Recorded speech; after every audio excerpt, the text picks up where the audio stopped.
దేవుని యొక్క విలువైనటువంటి మాటలను శ్రద్ధగా మనము గైకొందాము. 5వ కీర్తనలో నుండి దేవుని యొక్క మాటలను మనం పరిశీలిస్తూ ఉన్నాము.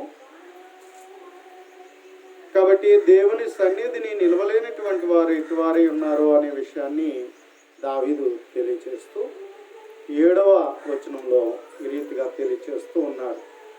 నేనైతే నీ కృపాతిశయమును బట్టి నీ మందిరములో ప్రవేశించదను, నీ ఎడల భయభక్తులు కలిగి నీ పరిశుద్ధాలయము దిక్కు చూచి నమస్కరించదను అని తను మాట్లాడుతూ ఉన్నాడు.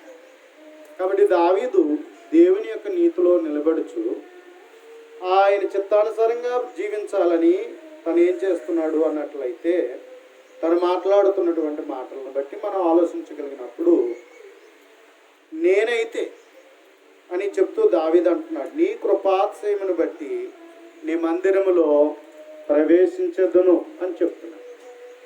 నీ కృపాతిశయమును బట్టి నీ మందిరంలో ప్రవేశిస్తాను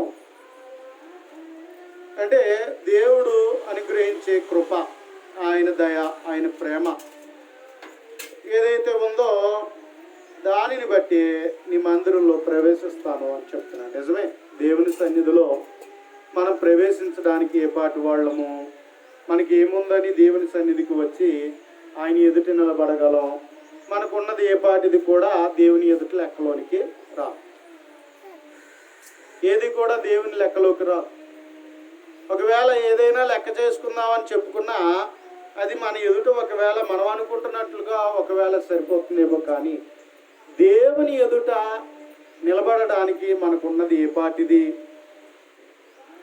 కాబట్టి అందుకని ఆయన కృపాతిశయమును బట్టి మనం అందరం కూడా ఆయన మందిరంలో ప్రవేశిస్తున్నాం. ఆయన అనుగ్రహించిన కృపే, ఆయన అనుగ్రహించినటువంటి ఏ అర్హత లేనటువంటి మన జీవితాలలో అర్హుడుగా ఉండేటట్లుగా దేవుడు మనల్ని నడిపింపజేయచ్చు ఉన్నాడు.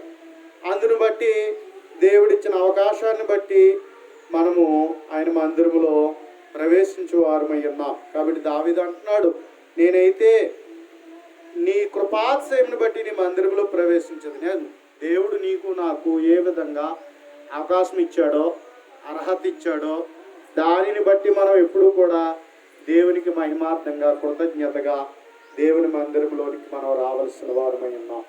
అలాగే మనం అతిశయించవలసిన వారమై ఉన్నాం. కానీ మేము ఇంత లేకపోతే నాదింత అని మన పేరు ప్రఖ్యాతులు కానీ, పదవులు కానీ, కులము కానీ, చదువు కానీ ఏదైనానో దేవుని ఎదుట మనము గొప్పగా చెప్పుకోవడానికి ఏ విధమైన అర్హత లేని వారు అనే విషయాన్ని మనం గుర్తించాలి. దావీదు గొప్ప రాజు అయ్యుండి, గొప్ప పరాక్రమశాలి అయ్యుండి ఆయన దానిని బట్టి అతిశయించట్లేదు, తనకు కలిగి ఉన్న దాన్ని బట్టి అతిశయించట్లేదు. కానీ దేవుడు అనుగ్రహించిన కృపాతిశయమును బట్టి నీ మందిరంలో ప్రవేశిస్తానని చెప్తూ ఉన్నారు. మనం ఎప్పుడూ కూడా దేవుని సన్నిధిలో ఆయన వద్దకు వచ్చినప్పుడు ఇదే విధమైన రీతిలో మనల్ని మనం పరిశీలించుకోవాలి. కానీ మరి దేనిని బట్టినైనాను మనం అతిశయించడానికి వీలు లేదు. కాబట్టి ఇంకేమన్నాడు, నీ ఎడల భయభక్తులు కలిగి నీ పరిశుద్ధ ఆలయపు దిక్కు చూచి నమస్కరించదను అని చెప్తున్నాడు. కాబట్టి దేవుని ఎడల మన జీవితంలో భయభక్తులు కలిగి ఆయన పరిశుద్ధ ఆలయంను దిక్కు చూచి నమస్కరించేటువంటి వారిగా ఉండాలి. కాబట్టి ఆయన ఎడల భయభక్తులు కలిగి ఉండాలి. ఆయన పరిశుద్ధ ఆలయం దిక్కును చూచి అని చెప్తా ఉన్నాడు. ఆనాడు ఇశ్రాయేలీయులకు దేవుడు ఒక పరిశుద్ధ స్థలాన్ని ప్రత్యేకపరిచాడు.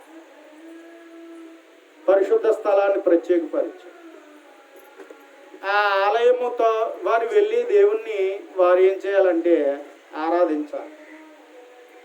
సంవత్సరానికి ముమ్మారు దేవుని సన్నిధిని కనబడాలి. ముఖ్యంగా 7 పండగలు. 7 పండగల్లో వారు దేవుని సన్నిధికి వాళ్ళు వెళ్ళి ఏం చేయాలంటే దేవుణ్ణి ఆరాధించవలసిన వారై ఉన్నారు. కాబట్టి వారు ఖచ్చితంగా దేవుడు ఏర్పాటు చేసిన స్థలముకే వెళ్ళాలి తప్ప ఇంకా ఎక్కడ పడితే అక్కడ వారు దేవుణ్ణి ఆరాధించడానికి లేదు. వారు దేవుడు ఎక్కడైతే ఏర్పాటు చేశాడో ఆ స్థలానికే వెళ్ళాలి, అక్కడికే వెళ్ళాలి. అక్కడే వారు దేవుణ్ణి ఆరాధించవలసిన వారై ఉన్నారు. మరి ఇంకెక్కడా కూడా బలులు అర్పించకూడదు, ఆరాధన చేయకూడదు. దేవుడు ఏర్పాటు చేసినటువంటి స్థలానికే వెళ్ళి ఇశ్రాయేలీయులు ఆరాధించవలసినటువంటి వారై ఉన్నారు. అంచేత వాళ్ళు ప్రార్థన చేస్తే యెరూషలేము తట్టు తిరిగి వారు ఏం చేయాలంటే దేవునికి వారు ప్రార్థించవలసిన వారై ఉన్నారు, నమస్కరించవలసిన వారై ఉన్నారు. అందుకనే దానియేలు జీవితంలో మనం చూసినప్పుడు వారు చెరకి వెళ్ళిపోయారు. యెరూషలేముకి వస్తానికి వాళ్ళకి అవకాశం లేదు. దేవుడు ఏర్పాటు చేసిన స్థలానికి వచ్చి దేవుణ్ణి ఆరాధించడానికి వాళ్ళకి ఏ విధమైనటువంటి అవకాశం లేదు. అటువంటి పరిస్థితులలో వారు ఏం చేశారంటే వారు దేవుని యొక్క సన్నిధికి వెళ్ళలేని పరిస్థితుల్లో వారు ఆ తట్టు కిటికీ తలుపులు తెరిచి ఏం చేశారంటే వారు ప్రార్థన చేశారు. దావీదుకు ఒక అలవాటు ఉంది, ముమ్మారు ప్రార్థన చేసేటువంటి అలవాటు ఉంది. ఉదయము, మధ్యాహ్నము, సాయంత్రము అతడు ప్రార్థన చేశాడు. ప్రార్థన చేసినప్పుడు ఏం చేసేవాడంటే యెరూషలేము తట్టు తలుపులు తెరిచి ప్రార్థన చేసేవాడు. కాబట్టి అలాగే మన జీవితంలో మనం చేయవలసింది ఏంటంటే, ఈరోజైతే మనకి ఆ విధమైన స్థలాలు లేవు. దేవుడు హస్తకృతమైన ఆలయాలలో దేవుడు నివసింపనని దేవుడు చెప్పాడు. మనుషులు కట్టేటువంటి దేవాలయాలలో దేవుడు నివసించేటువంటి వాడు కాదు. కాబట్టి మరి ఎవరు కట్టారు సంఘం అనే విషయాన్ని చూస్తే ఈరోజు సంఘం యేసుక్రీస్తు ప్రభువే కట్టుచున్నాడు. కట్టడం అంటే మనం ఏదో 4 గుంజలు తెచ్చుకుని ఏదో చిన్న పాకేసుకున్నాం, అవునా? ఏదో 4 కర్రలు తెచ్చుకుని మనం ఏం చేసుకున్నామంటే పాక్యం తీసుకున్నాం. ఒక చర్చిగా మనం కూడుకోవడానికి మనము ఇది మనం ఏర్పాటు చేసుకున్నాం. ఇది మనం ఏర్పాటు చేసుకున్నది. కానీ దేవుడైతే ఈ స్థలమందు ఉండడు.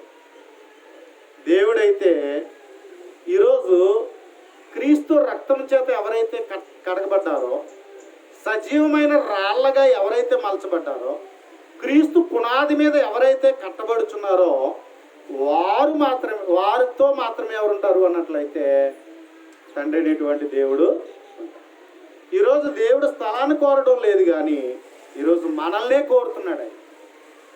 ఏమంటాడు చూడండి పరిశుద్ధ గ్రంథంలో, యోహాను సువార్త 4వ అధ్యాయం. యోహాను సువార్త 4వ అధ్యాయం. యోహాను సువార్త 4వ అధ్యాయం మనం చూసినట్లయితే 23వ వచనంలో మనం చూసినప్పుడు 23వ వచనము మనం చూసినట్లయితే ఈ రీతిగా తెలియచేస్తూ ఉన్నాడు. అయితే యథార్థముగా ఆరాధించువారు ఆత్మతోనూ సత్యముతోనూ తండ్రిని ఆరాధించు కాలము వచ్చుచున్నది, అది ఇప్పుడును వచ్చే ఉన్నది. తన్ను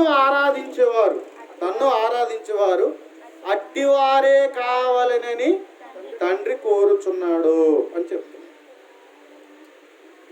దేవుణ్ణి ఆరాధించాలి, యథార్థంగా ఆరాధించాలి, అంటే ఆత్మతోనూ సత్యముతోనూ ఆరాధించాలి. అలా ఆరాధించే వారిని దేవుడు ఏం చేస్తున్నాడంటే కోరుతున్నాడట.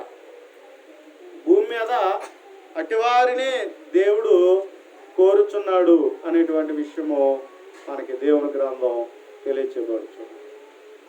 అటివారిని దేవుడు కోరుచున్నాడు కనుక ప్రియమైనటువంటి దేవుని వారలారా, అట్టివారే కావాలి అనేటువంటిది దేవుడు కోరుతున్నాడు.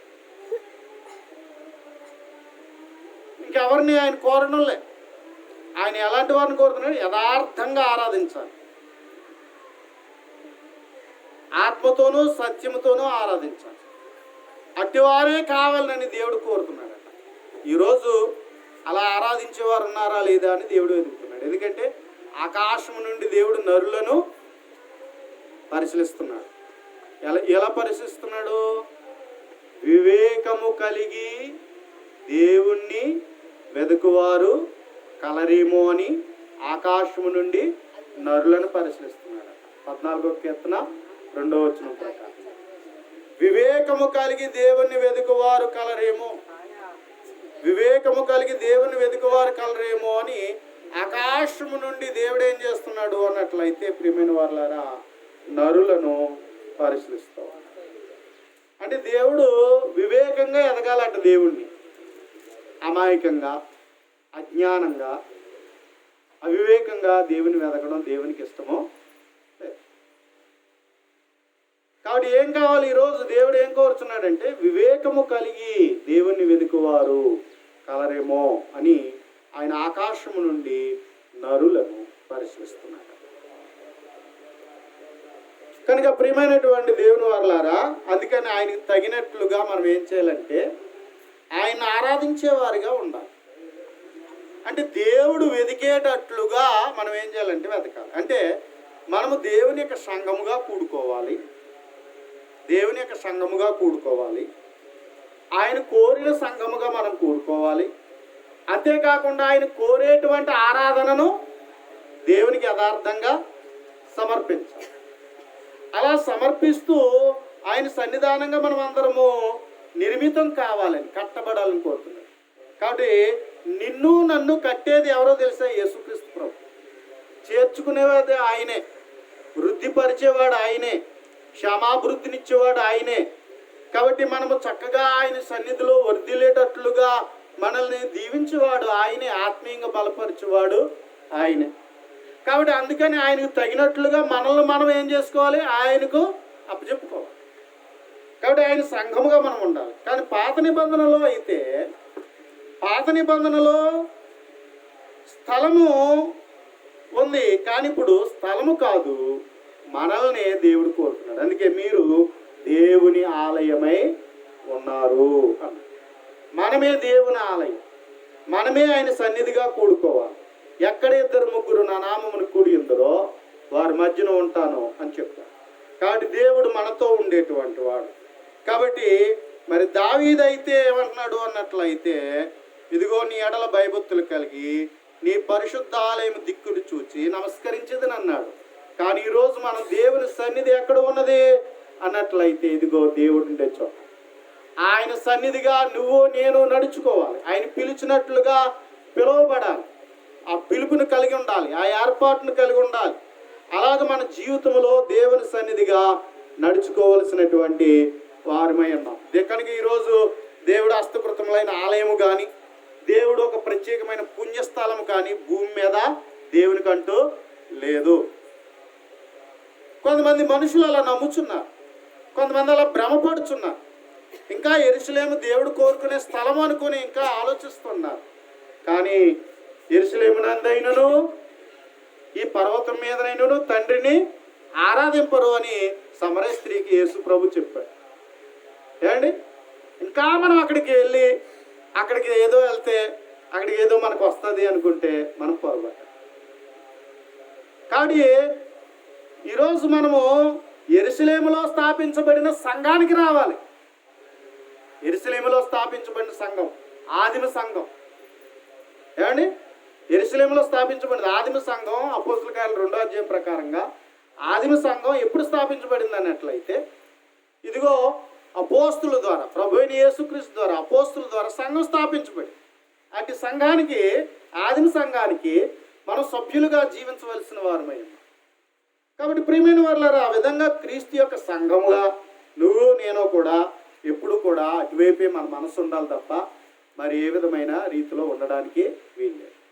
దావీదు కాలంలో చూస్తే దేవుడు ఏర్పరచుకున్న స్థలానికే వెళ్ళాలి. దేవుడు కోరిన రీతిలో మందిర నిర్మాణం ఉండాలి. ఆ విధంగా వారు వెళ్ళి దేవుని సన్నిధిలో ఆరాధించాలి. కానీ ఈరోజు మనము దేవుడు కోరినటువంటి సంఘముగా మనము క్రీస్తు ద్వారా ఉండాలి అనేటువంటిది దేవుడు కోరుతున్నాడు. కాబట్టి క్రీస్తు ఎక్కడున్నాడు? పైన ఆకాశమందు ఆయన చనిపోయి సమాధి చేయబడి దేవుని యొక్క కుడిపార్శ్వం కూర్చున్నాడు. కాబట్టి మనం క్రీస్తుతో కూడా లేపబడిన వారం అయితే ఏం వెతకమన్నాడు? పైన ఉన్న వాటినే వెతకమన్నాడు. పైన ఎవరున్నారు? ప్రభు అయినటువంటి యేసుక్రీస్తు. ఆయన యొక్క జీవము దాచబడి ఉన్నది. అది పొందుకునేటట్లుగా మనం ఏం చేయాలంటే ప్రతి దినము కూడా మనం ఆయన వైపు చూడాలి. కానీ ఎప్పుడు క్రీస్తునే టార్గెట్గా పెట్టుకోవాలి. క్రీస్తునే గురుగా కలిగి మనం ఆయన వెంబడించేవారిగా ఉండగలగాలి. దావీదుకైతే దావీదు కాలంలో క్రీస్తు లేడు.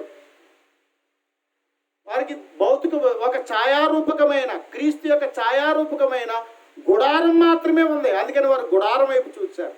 ఈరోజు దాని నిజస్వరూపమైన క్రీస్తు ఉన్నాడు, ఆయన పరిచర్య ఉన్నది. అందుకని మనం ఎప్పుడు కూడా పైనున్న వాటినే వెతకవలసిన వారిని. ఆ విధంగా మనం ఉండాలి. కానీ దావీదు ఏమన్నాడంటే, నీ పరిశుద్ధాలయం దిక్కు చూచి నమస్కరించదును అని చెప్తున్నాడు. మనమేమో క్రీస్తును శిరస్సుగా చేసుకుని దేవునిని హత్తుకొని ఆయన మార్గంలో, సత్యములో, జీవములో మనము జీవించవలసిన వారమై ఉన్నాం. కాబట్టి ఇంకా తను మాట్లాడుకుని ముందు వారం మనం చూసాం, తన శత్రువులైన వారు దేవునికి అంటే దేవునికి తగినటువంటి వారుగా, దేవుని సన్నిధిలో దేవునికి తగినట్లుగా నడవలేనటువంటి వారు ఉన్నారు. అటువంటి వారు ఏం చేస్తారు అన్నట్లయితే, ప్రియమైన వారులారా, ఈ అబద్ధికులు, డాంబికులు, ఇంకేమన్నాడు, దుష్టులు, చెడుతనం కలిగిన వారు, వీళ్ళు ఏం చేస్తారంటే దేవుని సన్నిధిని నిలవలేరు. అంతేకాకుండా దేవుని చిత్త ప్రకారం నడిచిన వారిని ఏం చేస్తారో శోధిస్తారు, బాధిస్తారు కదా. మొదటి శతాబ్దం నుండి మనం చూస్తాం, లేకపోతే ప్రారంభం నుండి చూస్తే, ఇప్పుడు ఉదాహరణకి ఎవరున్నారో, ఇద్దరు అన్నదమ్ములు, ఒకే కుటుంబం, కయ్యను ఏబేలు. ఏబేలేమో సత్క్రియ చేసి దేవుణ్ణి ఆరాధించాడు, కయ్యనేమో సత్క్రియ చేయలేదు. దేవుడు ఎవరిది అంగీకరించాడు? ఏబేలుది అంగీకరించాడు. అంతే. వెంటనే అన్నగారు కోపగించి, నువ్వు నాకన్నా మంచిగా చేస్తావా, నీదే కోరుకుంటాడా అన్నట్లుగా కోప్పడి తన్ని కొట్టేసినట్లుగా, చంపేసినట్లుగా మనం చూస్తూ ఉన్నాం. అంటే సత్యారాధనకి అసత్యారాధనకి ఎప్పుడు పడదు. సత్యారాధనకి అసత్యారాధనకి ఎప్పుడు పడదు, మొదటి నుంచి పడలే. అలాగే దావీదు కాలంలో దావీదు కూడా అలా నడుచుకున్నప్పుడు తనకి కూడా అటువంటి విరోధతత్వము తన కుటుంబం నుండే వచ్చిందని, అది కూడా తను ఎదుర్కొన్న పరిస్థితుల గురించి మాట్లాడుతూ తను చెప్పుకుంటూ వచ్చినటువంటి పరిస్థితులు మనం చూస్తూ ఉన్నాం. కాబట్టి అందుచేత ఇప్పుడు దావీదు ఏమంటున్నాడు అన్నట్లయితే చూడండి, 11వ వచనం, నిన్ను ఆశ్రయించు వారందరూ సంతోషించుదురు. ఎవరిని ఆశ్రయించాలి? ఎవరిని ఆశ్రయించాలి? దేవునిని ఆశ్రయించాలి. దేవునిని ఆశ్రయించాలి. మనమేం ఆశ్రయిస్తాం? మనమేం ఆశ్రయిస్తాం? ధనాన్ని ఆశ్రయిస్తాం, ధనవంతులను ఆశ్రయిస్తాం, పదవులు ఉన్న వాళ్ళని ఆశ్రయిస్తాం, ఇంకా గొప్ప వాళ్ళని ఆశ్రయిస్తాం, ఏమండి, లోకాన్ని ఆశ్రయిస్తాం. కానీ అన్నిటికంటే ఆశ్రయంగా ఎవరిని చేసుకోవాలా? దేవుణ్ణి ఆశ్రయముగా చేసుకోవాలి. కాబట్టి దావీదు ఏమంటున్నాడు అన్నట్లయితే, ఇక్కడ మనం చూసినప్పుడు నిన్ను ఆశ్రయించువారు సంతోషించుదురు. నిన్ను ఆశ్రయించు వారు అందరూ సంతోషించు. దేవుణ్ణి ఆశ్రయించాలి. ప్రతి విషయంలో నువ్వు దేవుణ్ణి ఆశ్రయించాలి. కాబట్టి ఏమంటాడో చూడండి, 146వ కీర్తన మనం చూస్తే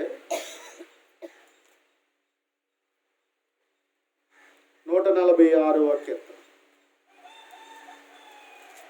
మొదటి వచనం నుండి చూసినప్పుడు, యెహోవాను స్తుతించుడి, నా ప్రాణమా యెహోవాను స్తుతింపుము, నా జీవిత కాలమంతయు నేను యెహోవాను స్తుతించెదను. నేను బ్రతుకు కాలమంతయు నా దేవుని కీర్తించెదను. రాజుల చేతనైనను నరుల చేతనైనను రక్షణ కలుగదు, వారిని నమ్ముకొనుకుడి. నా ప్రాణము, వారి ప్రాణం వెడలిపోవును, వారి మంటి పాలగుదురు, వారి సంకల్పములు నాడే నశించు. ఎవరికి యాకోబు దేవుడు సహాయుడగునో, ఎవడు తన దేవుడైన యెహోవా మీద ఆశ పెట్టుకొనునో వాడు ధన్యుడు. కాబట్టి మన జీవితంలో మనం ఎవరిని ఆశ్రయించాలంటే దేవుని ఆశ్రయించాలి. దేవుని మీదే మనం ఆశ పెట్టుకోవాలి. లోకంలో బలము గలవై ఉన్నవి, గొప్పవి ఉన్నవి, ఒకవేళ మంచివి ఉన్నవి, కానీ అవేమి కూడా మనకు అక్కడికి రావు. ఉన్నవి అన్నట్లుగా మనల్ని భ్రమింప చేస్తాయి, కానీ అవేవి కూడా మనకి ఏమి రావు, అక్కరకు రావు. అంచేత మనం మొట్టమొదటిగా ఆశ్రయించవలసింది ఎవరిని అంటే దేవుణ్ణి ఆశ్రయించాలి. దేవుణ్ణి ఆశ్రయిస్తే దేవుడు నీకు ఏమిస్తాడు, సంతోషం ఇస్తాడు. దేవుడు ఏమిస్తాడు, సంతోషాన్ని ఇస్తాడు. మనకేమో సంతోషం ఎవరిస్తారనుకుంటున్నాం, మనుషులు ఇస్తారనుకుంటున్నాం. సంతోషం ఎవరిస్తారనుకుంటున్నాం, ధనం ఇస్తుంది అనుకుంటున్నాం. సంతోషం ఏమిస్తుంది అనుకున్నాం, లోక బలం ఇస్తుంది అనుకుంటున్నాం కదా. కాబట్టి లోకంలో ఉండే ధనము, భాగ్యాలు, భోగాలు ఇవన్నీ కూడా మనకి ఏం కలుగు చేస్తాయంటే సంతోషాన్ని ఇస్తాయి అనుకున్నాం. కానీ నిజమైన సంతోషం దేవుణ్ణి ఆశ్రయించినప్పుడే మన జీవితంలో ఏముంటుంది, సంతోషం ఉంటుందని దావీదు అంటున్నాడు. దావీదుకి ఎటు లోటు, సైన్యం లేదా, ధనము లేదా, బంగారాలు ఉన్నాయిగా, మనుషులు ఉన్నారుగా, మనుషుల బలం ఉన్నాయి కదా. ఇవన్నీ ఉన్నప్పటికీ కూడా తను ఎవరిని ఆశ్రయిస్తున్నాడు, దేవునినే ఆశ్రయిస్తున్నాడు. కానీ ఈరోజు నువ్వు నేను కూడా మన కుటుంబములు ఏం చేయబడాలంటే దేవునినే ఆశ్రయించాలి. ఒకవేళ నువ్వు అనుకోవచ్చు, నా జీవితంలో నాకేముంది, నాకు ఇన్ని లోట్లు ఉన్నాయి కదా, నాకు ఇన్ని ఇబ్బందులు ఉన్నాయి కదా, నాకు ఇన్ని సమస్యలు ఉన్నాయి కదా, నాకు ఇన్ని బాధలు ఉన్నాయి కదా, నాకు ఇంత అనారోగ్యం ఉంది కదా, నాకున్న పరిస్థితులు నాకు నెత్తి మీద ఇన్నిలాగా ఉన్నాయి, కాబట్టి నన్ను ఎవరు అర్థం చేసుకుంటారు, ఆదుకుంటారు అనుకుంటున్నాము. ఒక్కొక్కసారి మన జీవితంలో ఏదో సాధించాలని, ఏదో చెయ్యాలని, ఏదో సంతోషాన్ని పొందుకునేటట్లుగా అడ్డదారులు తొక్కుతూ ఉంటాం. ఏమండి, ఒక్కోసారి మనం ఏం చేస్తూ ఉంటాం, దేవుని కన్నా లోకంలో ఉన్నటువంటి అడ్డదారుల వైపు పరుగులు తీస్తూ ఉంటాం. అవి మనల్ని మోసం చేసేవే, కానీ మన జీవితంలో ఎప్పుడు ఏమేవో నిజమైన సంతోషాన్ని ఇవ్వవు. లంచం పుచ్చుకొని కలిగి ఉండొచ్చు, ఆ సంతోషం ఎంతవరకు ఉంటుంది. అబద్ధమాడి కొంత సంపాదించవచ్చు, అది ఎంతవరకు ఉంటుంది. అన్యాయం చేసి సంపాదించవచ్చు, ఎంతవరకు నీ సంతోషాన్ని ఇస్తుంది. అక్రమంగా ఏదైనా ఒకవేళ కలిగి ఉండి సంతోషాన్ని పొందొచ్చు, కానీ దానివల్ల నీకు ఎంతవరకు సంతోషం ఉంటుందంటే అది కొంతవరకే. కానీ దేవుడిచ్చే సంతోషం మాత్రం ఎప్పుడు శాశ్వతంగా ఉండేటువంటి. దేవుని అంత ఎప్పుడు కూడా సంతోషమే ఉంటుంది. దేవుని అర్థం చేసుకుంటే చాలు, దేవుని మీద నమ్మకం వస్తే చాలు, దేవునిని ఆశ్రయించేటువంటి మనస్సు నీలో ఉంటే నీ జీవితంలో ఏమొస్తుంది, సంతోషం వస్తుంది. నా భార్య అంటది ఎప్పుడు కూడా ధీమాగా ఉంటా ఉంటుంది. నీకు ఎన్నున్నా ఇది లేదు అది లేదన్న బాధ ఉండదు, ఎప్పుడు ధీమాగా ఉంటావు అంట. ఎందుకంటే నేను ఎప్పుడు కూడా దేవుణ్ణి ఆశ్రయిస్తా. నాకు కష్టం ఉన్నా బాధ ఉన్నా ఆయన నాకు అండగా ఉంటాడనే ధైర్యం నాకు ఉంది. నేను దేనికి భయపడను, ఒక దేవుడికి తప్ప. ఆయనకి విరుద్ధంగా నేను ఏదైనా చేస్తున్నానేమో అని నాకు భయం వస్తుంది. ఆయనకి విరుద్ధంగా నేను ఏదైనా చేస్తున్నాను నాకు వణుకు వస్తుంది. కాబట్టి ఆయనకు అనుగుణంగా పరిపూర్ణతను సాధించాలన్నటువంటి దృక్పథంతో నేను ఆలోచిస్తూ ఉంటాను. కనుక అందుకని మనుషులను సంతోషపెట్టే రీతిలో నేను ఎప్పుడు ఆలోచించను, దేవుణ్ణి సంతోషపెట్టడానికి ఆలోచన చేస్తాను. అందుకే దేవుడు నా జీవితంలో నాకు ఎప్పుడు మేలు చేస్తూనే ఉన్నాడు. శోధన వస్తూ ఉంటుంది, దాన్ని తప్పించుకునే మార్గాన్ని కూడా దేవుడే కలుగు చేస్తూ ఉంటాడు. ఇరుకు వస్తూ ఉంటుంది, ఆ ఇరుకులో నుండి విశాలతకు దేవుడే నడిపిస్తూ ఉంటాడు. కనుక ప్రియమైనటువంటి దేవుని వారులారా, దేవుని ఆశ్రయించిన వాడు ఎప్పుడు కూడా ఎలా ఉంటారంటే సంతోషంగా ఉంటారు. అందుకని ప్రతి విషయంలో మనను ఆశ్రయంగా చేసుకోవాలి, ఆయన దగ్గరికి వెళ్ళాలి. మన బాధ ఆయనతో చెప్పుకోవాలి, మన కష్టం ఆయనతో చెప్పుకోవాలి, మన నష్టాన్ని ఆయనతో చెప్పుకోవాలి. మనకు ఉన్నటువంటి ప్రతి సమస్యను, చింతను, యావత్తును అంతటిని ఆయన దగ్గర తీసుకువెళ్ళి ఆయన దగ్గరే ఆడవాలి. ఆయన దగ్గర కన్నీరు పెట్టుకోవాలి, ఆయన్నే వేడుకోవాలి, ఆయన్నే మొరపెట్టుకోవాలి. నాయన నాకు వచ్చిన బాధ ఇది, నాకు వచ్చిన కష్టం ఇది, నువ్వే నాకు ఆశ్రయం, నువ్వు తప్ప నాకు ఎవరున్నారు నాయన అని చెప్పేసి దేవుని ఎదుట మొర్ర పెట్టుకుంటే నన్ను ఆశ్రయించు వారు ఎలా ఉంటారట? సంతోషంగా. దేవుడు సంతోషాన్ని ఇస్తాడు. హృదయంలో ఉన్న భారమంతా తొలగించి మన జీవితంలో దేవుడు నెమ్మదినిచ్చేటువంటి వాడు. మనం అనుకుంటాం ఇలా అయితే ఎలా, ఇలా అయిపోతే ఏమైపోతాం, ఇలా అయితే తక్కువైపోయి నిందింపబడతామేమో, అవమానాలు వస్తాయేమో, మనం తక్కువ వారం అయిపోతామేమో అనేటువంటి ఫీలింగ్స్ అప్పుడప్పుడు మనల్ని వేధిస్తూ ఉంటాయి. కానీ దేవుని చిత్త ప్రకారం మనం నడుస్తూ ఉన్నప్పుడు, దేవుణ్ణి ఆశ్రయము చేసుకుని ఆయన హత్తుకొని ఆయన చిత్తానుసారంగా మనం బ్రతకడానికి మనం ఇష్టపడినప్పుడు, ప్రియమైన వారులారా, దేవుడు మన జీవితంలో మనకి ఎలా ఉంటాడు? నిన్ను విడువను, నిన్ను ఎడబాయను, నేను నీకు తోడుగా ఉంటాను. దేవుని ఆశ్రయం అది. మనుషులేమో ఉంటానంటారు కానీ ఉండరు. దానమేమో ఉన్నట్టుగా ఉంటుంది కానీ ఈరోజు ఒక 1000 రూపాయలు జేబులో ఉన్నాయనుకోండి, అంత సంతోషంగా ఉంటాము. అదే ఖర్చు వచ్చి మీద పడింది అనుకోండి, 1000 రూపాయలు కనబడవు. కానీ 1000 రూపాయలు జేబులో ఉన్నప్పుడు మాత్రం మనకు వచ్చే ఫీలింగ్స్ ఎలా ఉంటాయండి? ఆహా, ఇవాళ ఎంత ఉన్నాయి నా జేబులో, నాకు ఏం లోటు లేదనుకుంటాం కదా, అవునా? ఒక 10,000 రూపాయలు మన జేబులో ఉన్నాయనుకోండి, ఎలా ఉంటుంది? అమ్మయ్యా, చాలా వరకు పర్లేదు బాబు, గట్టెక్కేసాను అనుకుంటాం. 10,000 రూపాయలు చూసుకొని, కానీ ఖర్చులు వచ్చి మీదకి వచ్చేటప్పటికి నాకేంటి లోటు అనుకుంటాం. కానీ అవి ఎక్కడికాడు సర్దుబాటు అయిపోయిన తర్వాత అప్పుడు అనిపిస్తుంది ఏముంది నా దగ్గర, అంతేనా? కాబట్టి ప్రియమైన వారులారా, ఈ లోకంలో మనకి మురిపించేవి, ఈ లోకంలో అన్నీ కూడా ఏవి పూర్తిగా మనకు సహకరించేవి, మురిపించేవే తాత్కాలికంగా. కానీ దేవుడైతే నేను నిన్ను విడువను, ఎడబాయను, నేను నీకు తోడుగా ఉంటాను. అందుకని మనం ఎప్పుడూ కూడా మన జీవితంలో దేవునిని ఆశ్రయించేవారుగా ఉండగలగాలి. ఆయన్ని ఆశ్రయించాలి, ఆయననే మనం ఆశ్రయించేటువంటి వారిగా ఉండగలగాలి. కాబట్టి నిన్ను ఆశ్రయించే వారందరూ సంతోషించదురు. దావీదు తన జీవితంలో దేవుని ఆశ్రయించి తనకి ఎన్ని శోధనలు వచ్చినా, ఎట్టి పరిస్థితులు వచ్చినా, అతడు తన జీవితంలో దేవుడిచ్చే సంతోషాన్ని కలిగి ఉన్నాడు. కాబట్టి నీ జీవితంలో, నా జీవితంలో మనం సంతోషాన్ని వెతకడం కాదు, మనం ఏదో విధంగా సంతోషపడటం కాదు, దేవుడిచ్చే సంతోషం కొరకే ఆయన్ని మనము ఆశ్రయించాలి. అలాగే మన జీవితంలో జీవించాలి.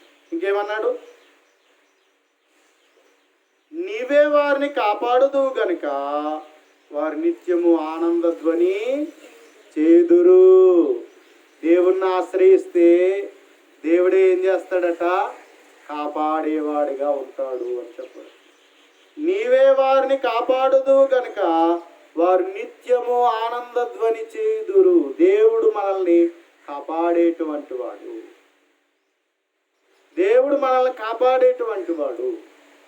ప్రతి పరిస్థితిలో నుండి మనల్ని దేవుడు కాపాడేటువంటి వాడిగా ఉన్నాడు. మన జీవితంలో దేవుడు ఏమిస్తాడో తెలుసా? ఆనంద ధ్వని ఇస్తాడట. ఆనంద ధ్వని దేవుడు మనకు అనుగ్రహిస్తాడు. అందుకని 12వ వచనంలో అంటున్నాడు, యెహోవా నీతిమంతులను ఆశీర్వదించువాడు నీవే.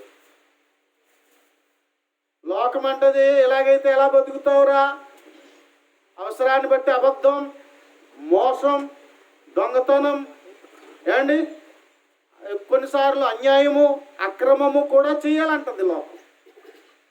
ఇలాగ చేయకపోతే నువ్వేం చేయలేవు, బ్రతకలేమంటది లోకం, బ్రతకలేమంటది ఈ లోకం. కానీ నీతిమంతులకు దేవుడు ఏం చేస్తాడట? ఆశీర్వదిస్తాడు. దావీదు అంటున్నాడు కదా, నేను చిన్నవాడినై ఉన్నాను, ఇప్పుడు ముసలివాడినై ఉన్నాను. నేను చూసింది ఏంటంటే నీతిమంతుల విడవబట్టం కానీ వారి సంతానము బెచ్చమెత్తుకోవడం కానీ నేను చూచి ఉండలేదు. అంటే దేవుని నీతిలో కలిగి ఉండి ఆ నీతిని బట్టి జీవించినప్పుడు నీతిమంతునికి ఒకవేళ కలుగు ఆపదలు అనేకములేమో కానీ వాటన్నిటిలో నుంచి తప్పించే వాళ్ళు ఎవరు? దేవుడు. వాటన్నిటిలోంచి తప్పించేవాడు దేవుడే. అంతేకాకుండా ఆయన ఏం చేస్తాడు? ఆశీర్వదిస్తాడు. లోకం హైబ్రిడ్ లాంటిది. హైబ్రిడ్ ఫ్రూట్స్, హైబ్రిడ్ మొక్కలు చూస్తాం కదా. అవి వేసి మొక్క ఎక్కడ ప్రారంభమవుతాయి? ఎక్కడ? అన్ సీజన్ కూడా కాసేస్తాయి హైబ్రిడ్.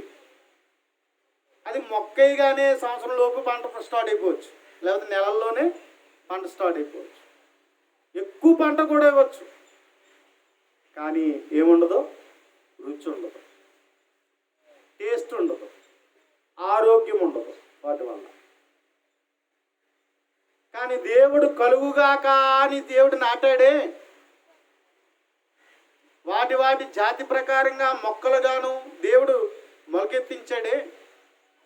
దేవుడు వాటిని ఏం చేశాడు అన్నట్లయితే దానికి కాయడానికి ఒక టైం ఉంది, సీజన్ ఉంది. దానికి టైం వచ్చినప్పుడే కాస్తుంది. మొక్క వేసినప్పుడు దానికి ఒక టైం ఉంది ఎదగడానికి. ఆ టైంకి, ఆ సీజన్కి తగిన సమయం అందు ఏం చేయబడుతుంది? కాస్తుంది, ఫలిస్తుంది. కానీ అలా కాసిన పళ్ళు ఎలా ఉంటాయి? రుచిగా ఉంటాయి. కానీ మనిషి మాత్రం ఏం చేశాడు? ఎప్పుడు కాసేసేలాగా ఏం చేశాడు? హైబ్రిడ్ సృష్టించాడు. కానీ సృష్టించడిగిన వాటి వల్ల ఆరోగ్యం ఉందా? రుచి ఉందా? అదే టేస్ట్ వస్తుందా? కాస్తుంది. కానీ దేవుని యొక్క చిత్త ప్రకారంగా ఉన్నటువంటి చూడండి ఎంత రుచికరంగా, ఎంత ఆరోగ్యకరంగా ఉంటుంది. కానీ దానికి ఏముంది? One time, there is a time. దానికి ఒక సమయం ఉంది. అలాగే దేవుడు కూడా నీతిమంతుడైన వారిని తగిన సమయం అందు హెచ్చిస్తాడు. తగిన సమయం అందు దేవుడు ఏం చేస్తాడు? హెచ్చిస్తాడు. కానీ నీతిమంతుడికి ఏముంటాయి? శోధనలు ఉంటాయి, ఆకలి దప్పులు ఉండొచ్చు, ఏమండి ఇబ్బందులు ఉండొచ్చు. కానీ నీతిమంతుడు మాత్రం దేవుడు ఏం చేయడు?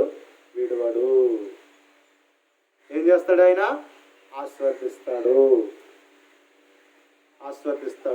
అందుకని దావీదు దేవుని స్తుతిస్తుంది ఏంటంటే, యెహోవా నీతిమంతులను ఆశీర్వదించువాడవు నీవే. దేవుడు నీతిమంతులను ఆశీర్వదిస్తాడు.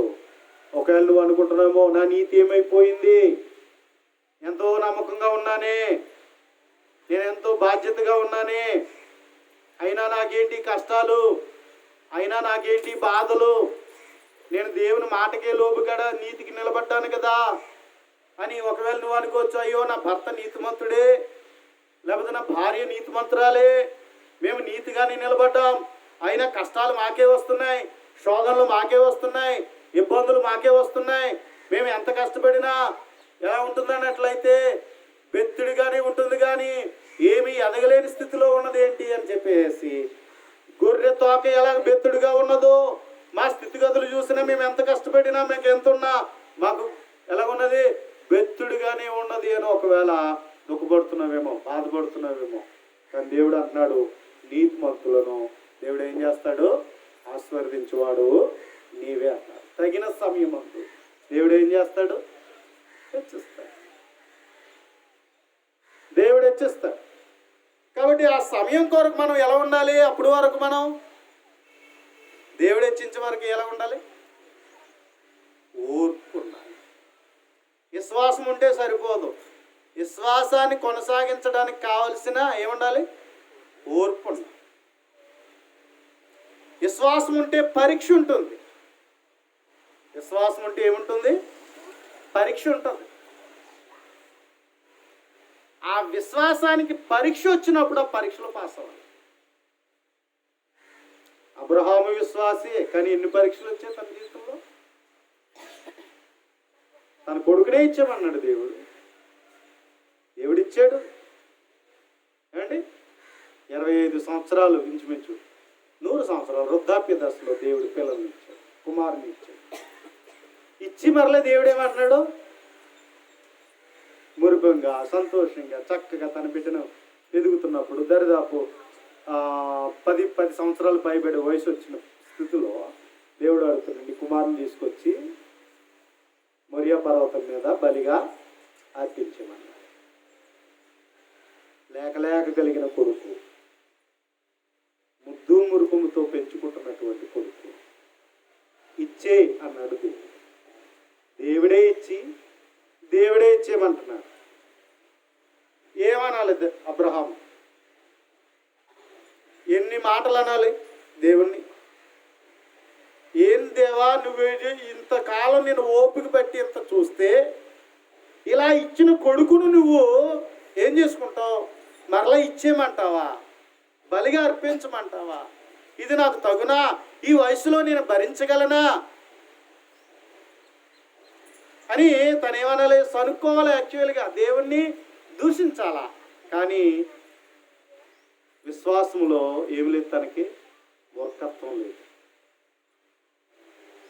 మూర్ఖులకు విశ్వాసులు ఇలా మాట్లాడతారు. అయితే తను ఏం చేశాడు? కట్టెలు సిద్ధం చేశాడట, కట్టెలు చీల్చాడట, పనివారిని గాడిని సిద్ధం చేశాడు, కుమారుని సిద్ధం చేశాడు. బలర్పించడానికి వెళ్దాం పదండి అని చెప్పేసి మొరియా పర్వతాన్ని 3 దినాలు ప్రయాణం చేశాడు. కొడుకుని చూస్తున్నాడు.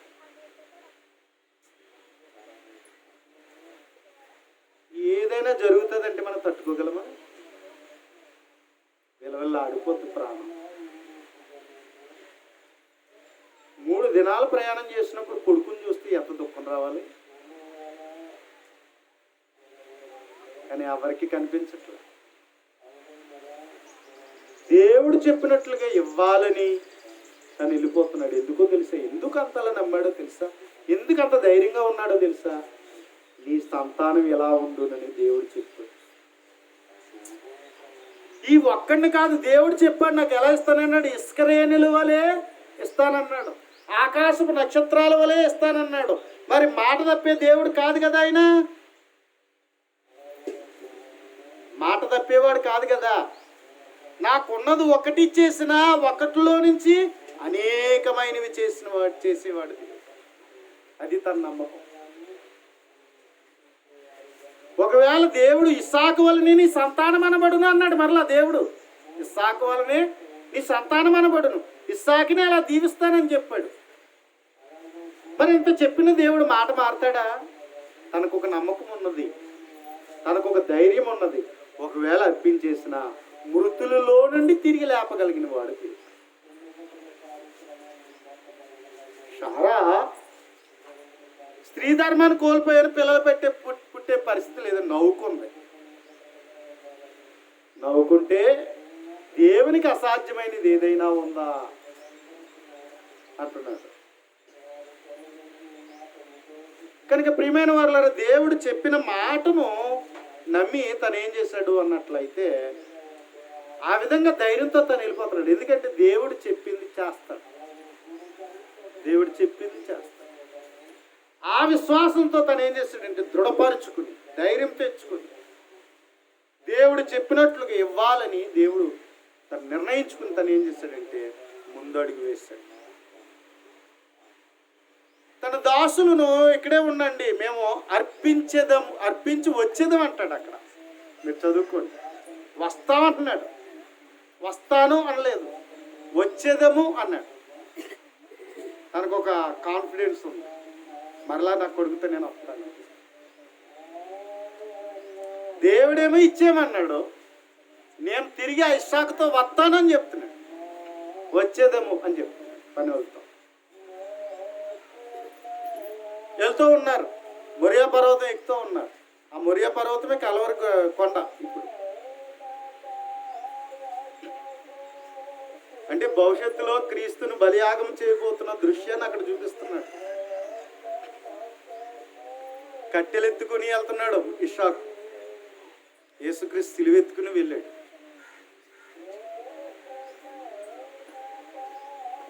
ఏమండి, భవిష్యత్తులో జరగబోయేదాన్ని అబ్రహాము నుండి తీసుకొచ్చాడు అన్నమాట, చూపిస్తున్నాడు మనకి, అర్థం చేసుకో.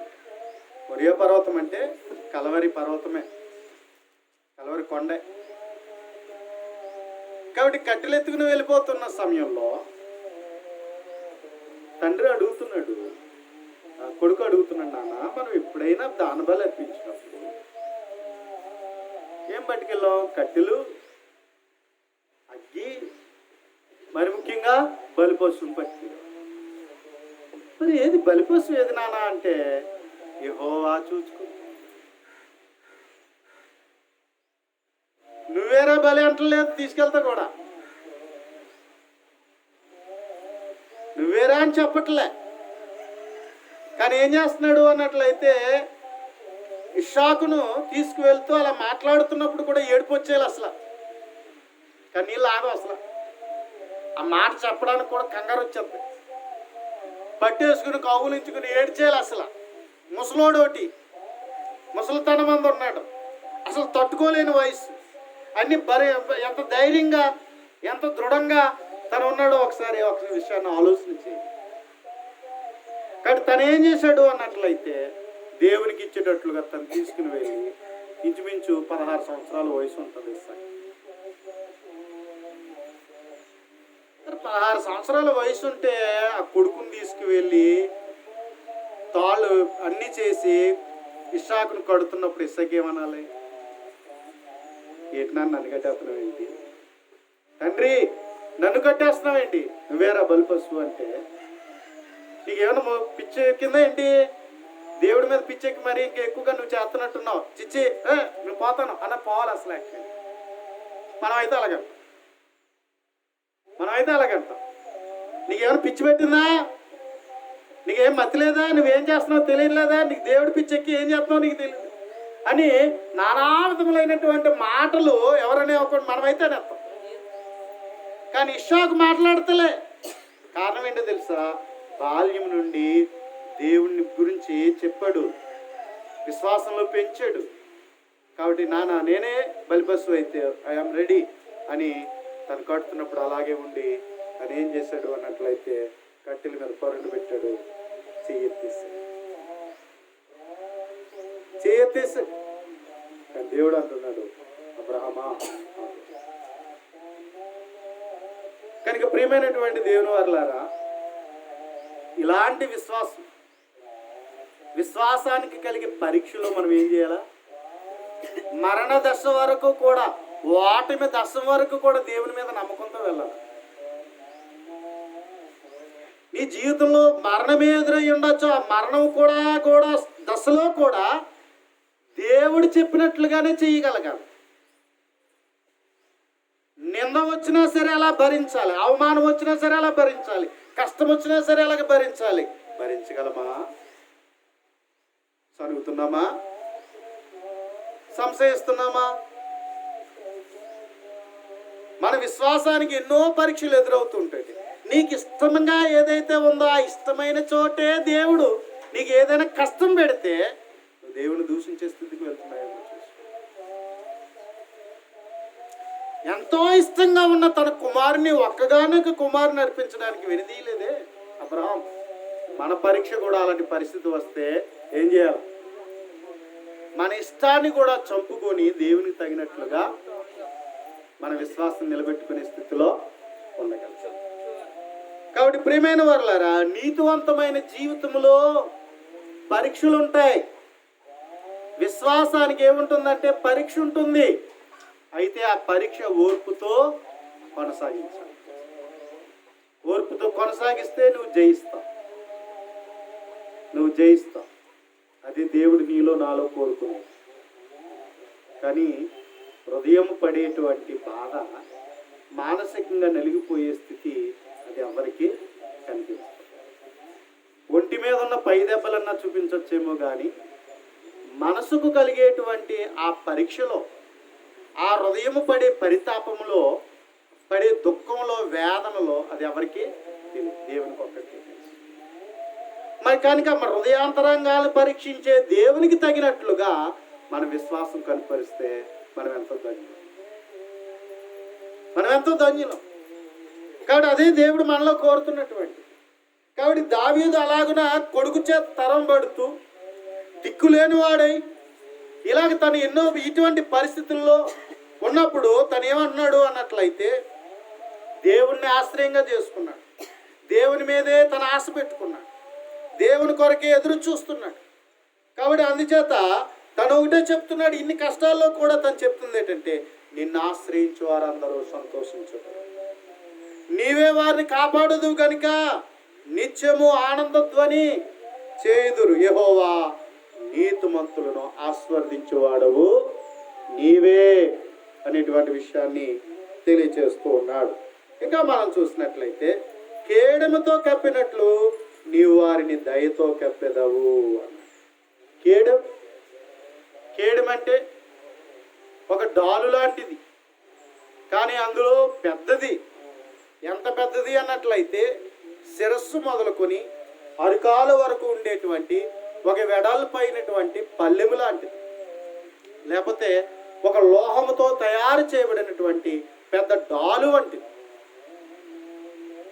ఈ డాలు ఏం చేస్తారు అన్నట్లయితే, ఎవరైనా శత్రువు ఆయుధాలు వేస్తే తనని కాల్చివేయాలని, తన నాశనం చేయాలని ఏ విధమైన కత్తులతో గుదియలతో కానీ ఎవరైనా అటాక్ చేస్తూ ఉన్నప్పుడు ఈ లోహముతో ఉన్నటువంటి ఈ బలమైనటువంటి కేడం ఏం చేయబడుతుంది అన్నట్లయితే ప్రొటెక్షన్ చేస్తుంది.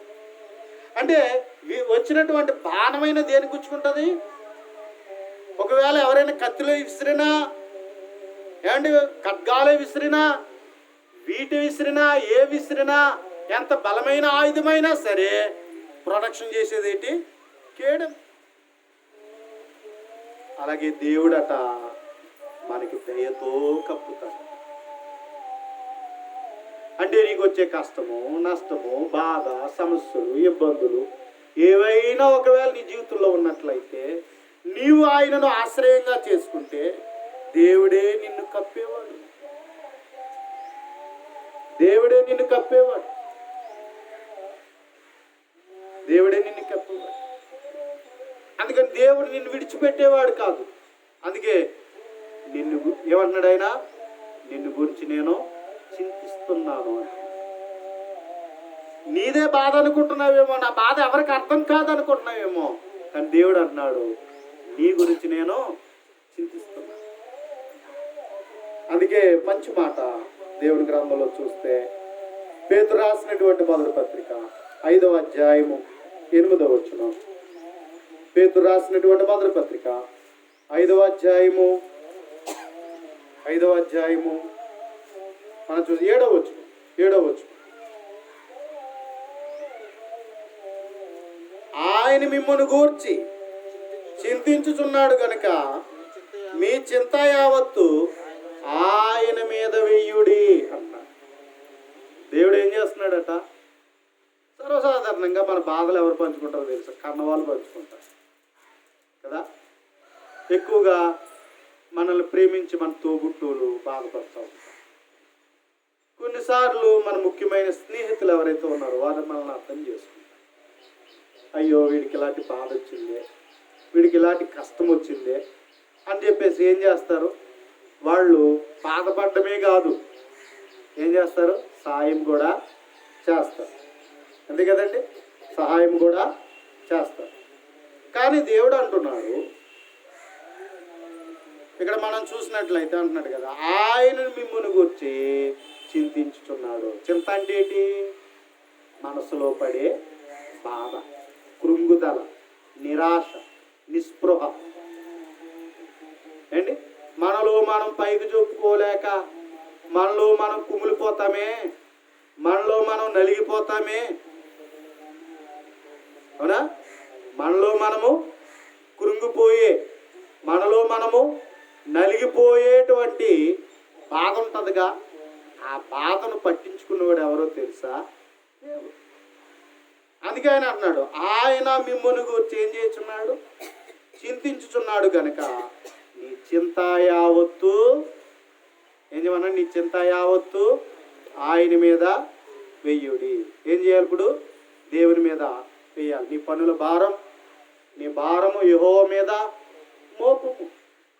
ఈ భారం యెహోవా మీద మోపాలి, దేవుని మీద మోపాలి.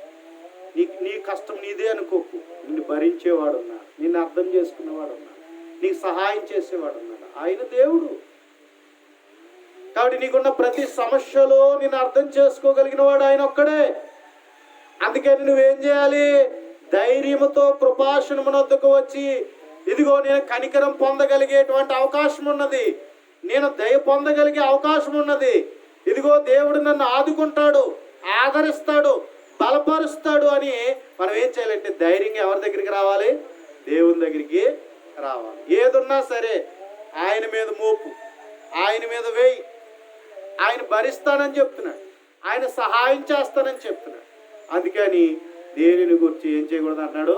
చింత పడకూడదు. మనం ఏం చేయకూడదు? ఎంగలప్పలా చేయకూడదు. ఎంగలప్ప ఏం చేశాడు? బండికి నెత్తి మీద మోపు అలా పెట్టుకున్నాడట, బరువు అలా పెట్టుకున్నాడట. ఎక్కడ పెట్టలేదు? బండి ఎక్కడికి బండి మీద పెట్టలేదట. మనం కూడా దేవుని దగ్గరికి వచ్చి నా భారం ఎవరు పట్టించుకుంటారులే, ఆయన చేస్తాడో చేయడీనా, ఆయనకి ఇష్టం ఉండదో ఏమో ఆయన ఏమి చేస్తాడులే అని చెప్పుకుంటూ రెండు మనసులతో వచ్చి మనము దేవునికి ఎద్దకు వచ్చి ఒకవేళ అలాంటి ప్రార్థన చేసాం అనుకోండి, ప్రతిఫలం ఉంటుందా? ఏం చేయాలా? దేవుడు నా భారాన్ని మోస్తున్నాడు, నా చింతను భరిస్తున్నాడు, ఆయన నాకు సహాయం చేస్తాడని ఏం చేయాలట? ఆయన మీద పోపాలి. అందుకని ఏమన్నాడు యేసు ప్రభు? విసుగక ప్రార్థన చేయమని. విసుగక ప్రార్థన చేయ, రోజు ప్రార్థన చేయ. నీ కుటుంబ బాధలు, నీకున్న బలహీనతలు, నీకున్న కష్టాలు, నీకున్న సమస్యలు నీలో నువ్వు కృంగిపోక దేవునికి చెప్పు. నీది ఏం అవసరం ఉండదో అవసరం దేవునికి చెప్పు. దేవునికి చెప్తే దేవుడు నీకు ఏం చేయవాడు? సహాయము తప్పకుండా ఇస్తాడు. కానీ ఎప్పుడు ఇస్తాడు? తగిన సమయం అందిస్తాడు. 25 సంవత్సరాల నుంచి దేవుణ్ణి అడుగుతున్నాడు, నాయన నాకు సంతానం ఈ జ్ఞాపకం ఇచ్చాడా లేదా? లేట్ అవ్వచ్చేమో కానీ దేవుడు తప్పకుండా ఇస్తాడు. కానీ ఎప్పుడు ఇస్తాడు? తగిన సమయం అందు దేవుడు ఇస్తాడు. ఇచ్చేవాడే, తగిన సమయం అందు హెచ్చించేవాడు. అంతే తప్ప నేను వచ్చాను, నాకేం చేయలేదు, నన్ను పట్టించుకోవట్లేదు, నాకు ఈ కష్టాలేంటి, నాకు ఈ బాధలేంటి, ఎందుకు వచ్చిన దేవుడులే, ప్రార్థన చేసిన ప్రతిఫలం లేదులే అని ఇసుకుపోయేవారుగా ఉండడానికి వీలు లేదు. అందుకని ఏం చేయాలి? విసుగక ప్రార్థన చెయ్యాలి. విసుగక ప్రార్థన చెయ్యాలి. మనం విసుగుపోకూడదు. ప్రార్థనలో రోజు అడగాలి, ప్రతి దినము అడగాలి, దినానికి ముమ్మారు అడగాలి. నీ అవసరతను, నీ కష్టాన్ని దేవునికి తెలియజేయి. దేవుడు తప్పకుండా నీకు సహాయం చేయవాలి. అందుకని ఆయన అడుగుతూనే ఉండాలి. అడుగుతూ ఉంటే దేవుడు తప్పకుండా ఇస్తాడు. కాబట్టి ఇదిగో చింత యావత్తు ఏం చేయమంటున్నాడు ఆయన? ఆయన మిమ్మల్ని చించుంటున్నాడు కాబట్టి మీ చింత యావత్తు ఎవరి మీద వేయాలి? ఆయన మీద వేయాలి. ఆయన మీద వేసిన తర్వాత ఏం రావాలి? మనకి కాన్ఫిడెన్స్ రావాలి, నమ్మకం రావాలి, ధైర్యం రావాలి. అంతే తప్ప ఇంకా జరగట్లేదు, ఇంకా రావట్లేదు, ఏంటో ఎందుకు వచ్చింది దేవుడు, అసలు చేస్తాడా చేయడీనా, ఎదురు చూడడమే, కనిపెట్టడమే మన బాధ్యత. ఏం చేయాలా? కనిపెట్టాలి. కనిపెట్టేవారిగానే మన జీవితాలు ఉండగలరు. కనుక ప్రియమైన వారులారా, అనుక్షణం దేవుణ్ణి అడగాలి, కనిపెట్టేవారిగానే ఉండగలగాలి. కాబట్టి దావీదు తన జీవితంలో వచ్చిన కష్టాలకి దేవుణ్ణి ఆశ్రయిస్తున్నాడు. ఇదిగో నాయన, నీ నీతిని అనుసరించేవారు నీతిమంతులను నువ్వు ఆశీర్వదిస్తావు, నిన్ను ఆశ్రయించేవారు సంతోషం ఇస్తావు, నువ్వే కాపాడుతావు అంటూ మాట్లాడుతూ తను చెప్పేటువంటి సంగతి ఏంటన్నట్లయితే తను అంటున్నాడు కదా, కేడెముతో కప్పినట్లు నీవు వారిని దయతో కప్పెదవు. ఆయన ప్రతిదీ అడ్డుకొని ప్రతిదీ నిన్ను విడిపించేవాడిగా, సహాయం చేసేవాడిగానే దేవుడు ఉన్నాడని మనం ఎరగాలి. దావీదు అదే సంగతి చెప్తా ఉన్నాడు. ఇంకో మాట ఏమన్నాడంటే, కావున నీ నామమును ప్రేమించువారు నిన్ను గురించి ఉల్లాసింతురు. నీ నామమును ప్రేమించు వారు నిన్ను గురించి ఏం చేస్తారంటే ఉల్లాసించురు. ఆయన నామాన్ని ప్రేమించాలి, ఆయననే ఆశ్రయించాలి, ఆయన నామమును బట్టి మనం ఆనందించాలి. ఇక్కడ అలా ప్రేమిస్తే దేవుడు ఏం చేస్తాడట? ఉల్లసించేవారిగా దేవుడు చేస్తాడట. ఉల్లసించేవారిగా దేవుడు చేస్తాడు. కాబట్టి ప్రియమైనటువంటి దేవుని వల్ల మన జీవితంలో కూడా మనం నేర్చుకుందాం. మన జీవితంలో కూడా మనం అలాగుండేటట్లుగా తీర్మానాలు చేసుకుందాం. కనుక ఈ విధంగా దేవుని ఆశ్రయించేవారిగా ఉందాం. కాబట్టి ఆయన మనల్ని కాపాడేవాడు, ఆయన మనల్ని కాపాడేవాడు. ఒక మాట ఉంది, చూద్దాం. కొరింథీయులకు రాసిన మొదటి పత్రికలో, కొరింథీయులకు రాసిన మొదటి పత్రిక మొదటి అధ్యాయంలో మాట్లాడుతూ పౌలు గారు మాట్లాడుతూ ఏమంటున్నాడంటే,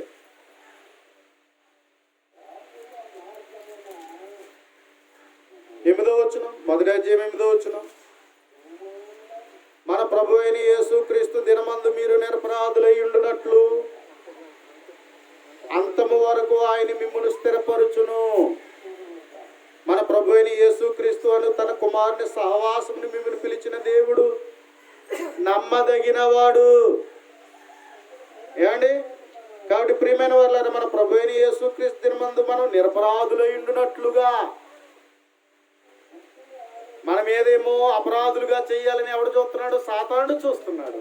ఈ పెనుగులాటలో, ఈ పోరాటంలో మనల్ని కాపాడేవాడు, స్థిరపరిచేవారు ఎవరంటే దేవుడే. అంతం వరకు ఆయన మిమ్మును స్థిరపరచు. మన ప్రభు అయిన యేసుక్రీస్తు అని తన కుమారుని సహవాసమునకు మిమ్మల్ని పిలిచిన దేవుడు నమ్మదగినవాడు. ఆయన ఎంతైనా నమ్మదగినవాడు. ఆయన తన స్వభావానికి విరుద్ధంగా ఏది కూడా ఆయన చెయ్యనేరడు అనేటువంటి విషయం దేవుని గ్రంథం మనకి బోధించబడుతుంది. కాబట్టి అందుచేత ప్రియమైన వారులారా, అంచేత మనం ప్రతి విషయంలో మనం ధైర్యం కలిగి ఉండాలి, నమ్మకం కలిగి ఉండాలి, నిరాశపడిపోకూడదు, కృంగిపోకూడదు. కాబట్టి ధైర్యం కలిగి ఉండాలి. ఇంకేమంటాడు అంటే, దెస్సలోనికీయులకు రాసిన మొదటి పత్రికలో 5వ అధ్యాయంలో 23వ వచనం 24వ వచనాలు మనం చూస్తే, దెస్సలోనికీయులకు రాసిన మొదటి పత్రిక 5వ అధ్యాయము 23-24 వచనాలు చూస్తే, సమాధానకర్తయగు దేవుడే మిమ్మును సంపూర్ణముగా పరిశుద్ధపరచునుగాక, మీ ఆత్మయు జీవమును శరీరమును ప్రభువైన యేసుక్రీస్తు రాకడ యందు నిందారహితముగాను సంపూర్ణముగాను ఉండునట్లు కాపాడునుగాక. మిమ్మల్ని పిలిచిన వాడు నమ్మకమైన వాడు గనక అలాగూ చెయ్యు. సమాధానకర్తయగు దేవుడే మిమ్మల్ని సంపూర్ణంగా పరిశుద్ధపరచునుగాక. ఎందుకంటే మనం ఎప్పుడు ఆయన ఏం చేయాలి? ఆశ్రయించాలి. ఆశ్రయించడం అంటే ఏంటి? ఆయన సన్నిధికి వచ్చి ఆయన హత్తుకోవాలి కదా. ఏం చేయాలి? మనం ఆయన సన్నిధికి వచ్చి ఆయన హత్తుకోవాలి. ఆయన సన్నిధిలో, ఆయన సంఘములో ఆయన బలం ఉంది. ఆయన సన్నిధిలో ఆయన ఆశీర్వాదాలు ఉన్నాయి. ఆయన సన్నిధిలో అభివృద్ధి ఉంది. ఆయన సన్నిధిలో మేలులు ఉన్నాయి.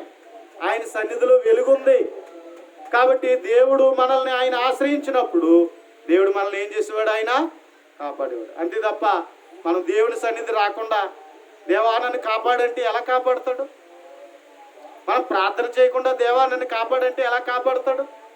కాబట్టి అందుకని మన జీవితంలో మనం చేయవలసింది ఏంటంటే, ఇదిగో సమాధానకర్తయగు దేవుడు మిమ్మును సంపూర్ణంగా పరిశుద్ధపరచునుగాక, మీ ఆత్మయు జీవమును శరీరమును కూడా ప్రభు అయిన యేసుక్రీస్తు రాకడ యందు నిందారహితముగాను సంపూర్ణంగాను ఉండినట్లు కాపాడునుగాక. ఎందుకంటే మనల్ని పిలిచిన వాడు నమ్మకమైన వాడు కనుక అలాగే చేయనని చెప్తున్నాడు. కాబట్టి దావీదైతే దేవుణ్ణి ఆశ్రయం చేసుకున్నాడు, దేవుని నీతిని ఆశ్రయం చేసుకున్నాడు, దేవుణ్ణి హత్తుకున్నాడు, దేవుణ్ణి వేడుకుంటున్నాడు.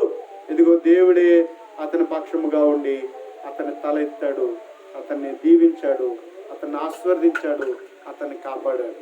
కాబట్టి ప్రియమైన వారులారా, నువ్వు నేను కూడా దావీదు వలె మనము కూడా మన జీవితంలో దేవుని సన్నిధిని ఆయన్ని ఆశ్రయించి ఇదిగో మనము ఆయన యొక్క పిల్లలముగా మనం ఎప్పుడూ కూడా ఆయన ఆశ్రయిస్తే, ఆయన మీద నమ్మకం పెట్టుకుంటే, ఆయన నీతిని అనుసరిస్తే, ఇదిగో దేవుడు నీ జీవితంలో నా జీవితంలో సంతోషించేటట్లుగా, ఉల్లాసించేటట్లుగా, మనల్ని కాపాడేవాడు, మనల్ని ఆదరించేటువంటి వాడిగా దేవుడు ఉన్నాడని దేవుని గ్రంథం తెలియచేయబడుతున్నది. కనుక ప్రియమైన వాళ్ళారా, ఆ విధంగా మీరు ఎప్పుడూ కూడా దేవుని ఆశ్రయంలో మీరు ఉండాలని, దేవుని నమ్ముకొని జీవించాలని కోరుతూ, ఆ విధంగా దేవుని చిత్తానుసారంగా నడుచుకోవాలని శ్రద్ధగా మీ అందరికీ కూడా ఈ సంగతులు తెలియజేస్తూ హృదయపూర్వక వందనాలు తెలియజేస్తున్నాను.